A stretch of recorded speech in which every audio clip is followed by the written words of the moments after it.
It's dark. Genuinely dark.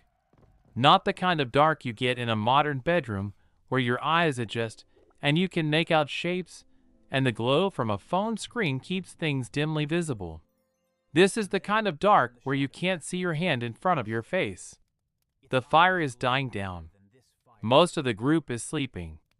You're awake. Your body isn't tired yet, or your mind won't settle, or you're just sitting with the person next to you without talking. There's nothing to do. There's nothing to watch. There's nothing to listen to except the sounds of people sleeping and the forest outside the firelight. No algorithm is curating content for you. No notifications are pulling at your attention. The night is just there, and you have to do something with it that doesn't involve external stimulation. For most of human history, this was the norm. Night happened, and people had to figure out what to do with it. And the story of what they actually did tells us something we don't want to hear about ourselves. We live in a culture that treats evening as entertainment time. You finish work, and you deserve to relax. Relaxation means screens.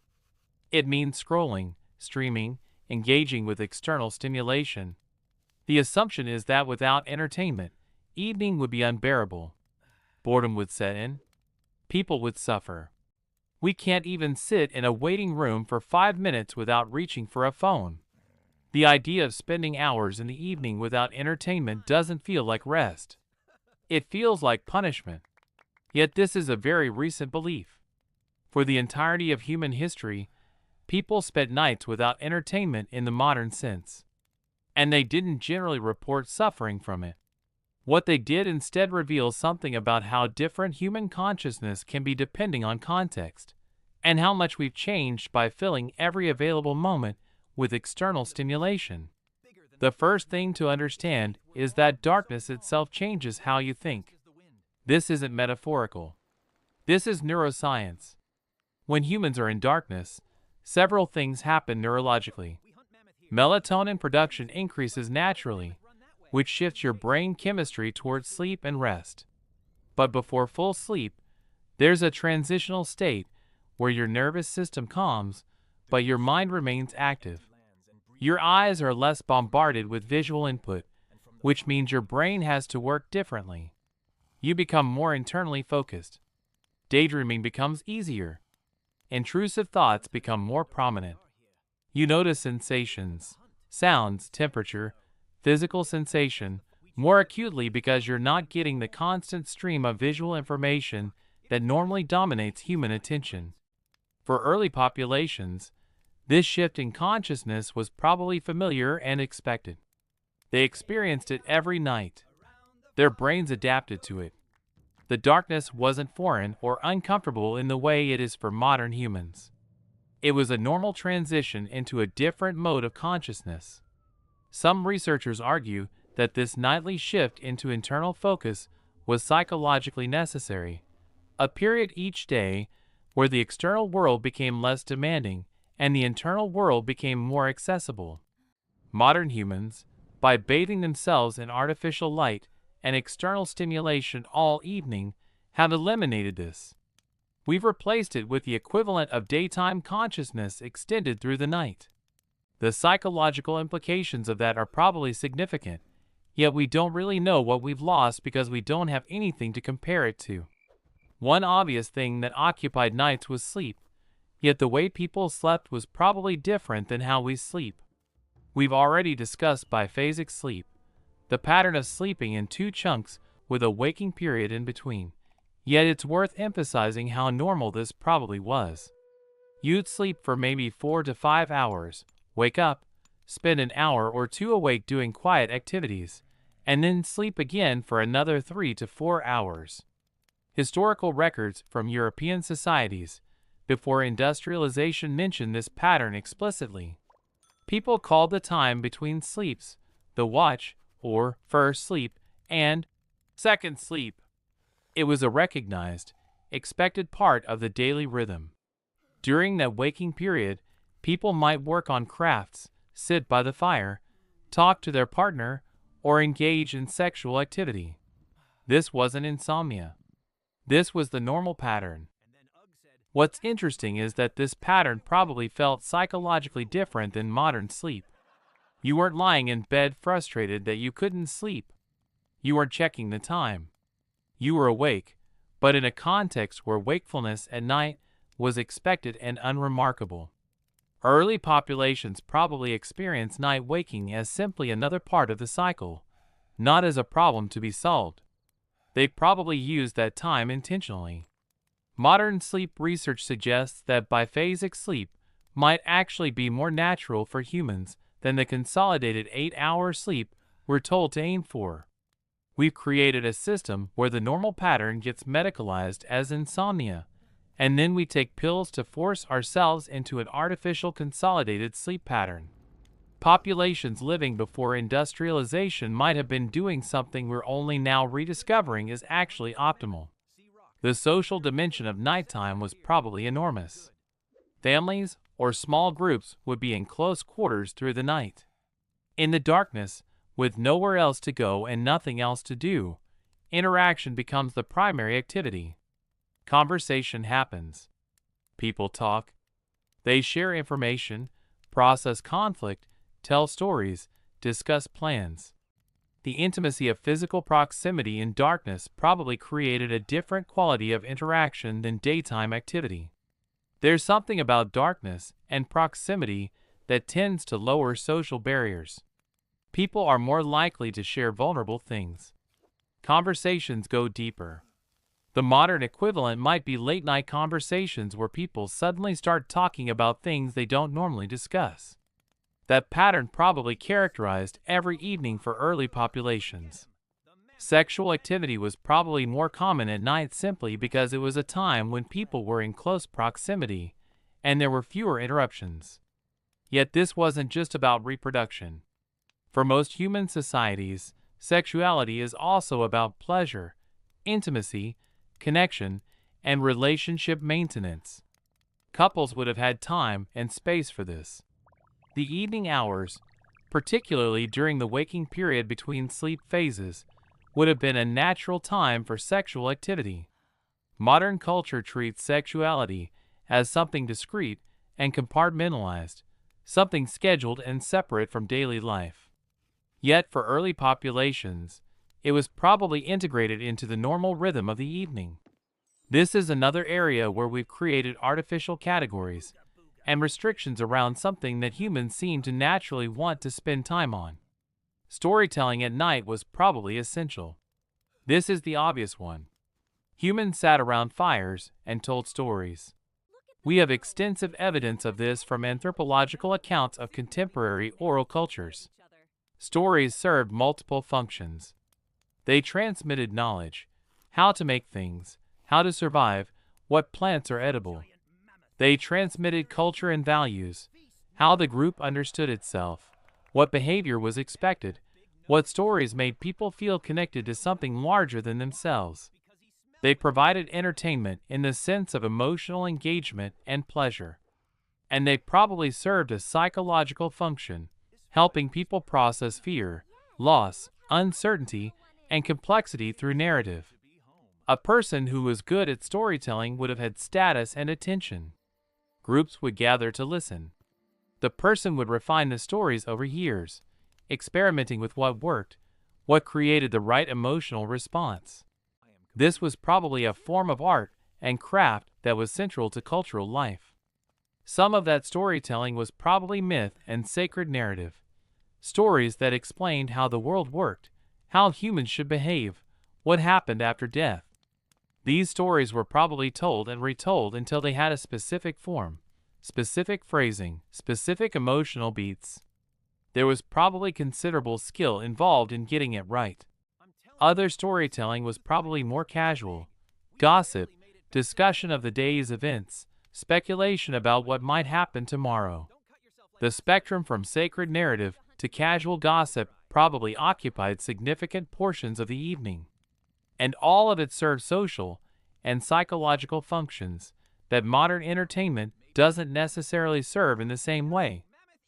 Beyond sitting and listening, early populations probably spent evening time on craft activities.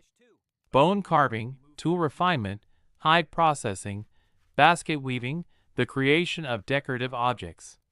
Archaeological evidence shows that these activities happened, and many of them would have been well suited to evening hours around a fire. They don't require as much visual acuity as some daytime tasks. They're repetitive and meditative. They allow for conversation simultaneously. Someone could be carving bone while listening to a story or talking with others. The activity itself is productive. You're creating something, yet it's also contemplative. You're not rushing. You're not being measured on output. You're simply working on something that takes time, developing skill through repetition. What's significant about craft work is that it's intrinsically motivating in a way that much modern work isn't. You do it because you want to create something, not because someone is paying you. You see progress. You get better. You develop genuine expertise. You create something that reflects your skill and taste. These are all things that modern labor psychology identifies as essential to job satisfaction, yet most modern jobs don't provide them. But evening craft work for early populations provided all of them. The person wasn't being exploited. They weren't rushing. They were engaged in something meaningful to them. There's also the possibility that early populations spent evening hours in what we might call contemplation or meditation, sitting quietly, thinking, processing the day, daydreaming, engaging with internal mental states without external stimulation. Modern humans rarely do this.